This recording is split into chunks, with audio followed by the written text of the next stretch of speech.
जगतसिंहपुर निर्वाचन मंडल में भारतीय जनता पार्टी विधायक प्रार्थी अमरेंद्र दास विजय पर छुटी शुभेच्छार सुर प्रतिदिन हजार हजार संख्यार शुभेच्छु और कर्मी मैंने पुष्पगुच्छ और उत्तर दे शुभेच्छा जनाऊँ। तेज आगामी दिन में राज्य में बीजेपी सरकार गठन और शपथ ग्रहण उत्सव अनुष्ठित हो। जगतसिंहपुर निर्वाचन मंडल में अमरेंद्र दास विजय को नहीं केवल जगतसिंहपुर नुहे पूरा जिलावासी खुशी थी अमरेंद्र कहते आगामी दिन में जगतसिंहपुर जिला को 1 नंबर जिले में परिणत करने और साधारण लोकों मौलिक समस्या को गुरुत्व देवा सहित जिलार किभली विकास धारा आगक जापर प्राथमिकता देवे बोली नवनिर्वाचित विधायक अमरेंद्र दास कहते।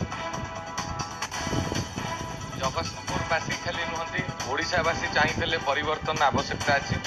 दीर्घ 24 वर्ष शासन व्यवस्था भितर विभिन्न अराजकता सृष्टि हो जनहितकर कार्य ठारू साधारण जनता को दूरे दि जाइए।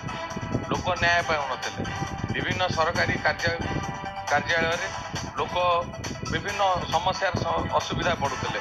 मु सरकारी कर्मचारी भाई मान दोष दौना मु दोष दौची सरकार कारण विभिन्न सरकारी कार्यालय लक्षाधिक पोस्ट खाली अच्छी जोटी 100 लोक काम करने कथा से 20-25 लोक तंटी चिपी जबरदस्ती जो घटाऊे सरकारी कर्मचारी मानक से त्राई त्राई डाकुले आप देखिए जो बैलेट पेपर सरकारी कर्मचारी मैंने 70 ରୁ 80% हूँ भारतीय जनता पार्टी के समर्थन करते। तेणु ये प्रमाणित हो साधारण जनता नुह ओडिशार सबु वर्गर लोक चाकरिया व्यवसायी कृषक युवक छात्र माँ मौसी और एसएचजी ग्रुपर माँ मैंने चाहूले परिवर्तन परिवर्तन ओडिशा जगतसिंहपुर निर्वाचन मंडल रही।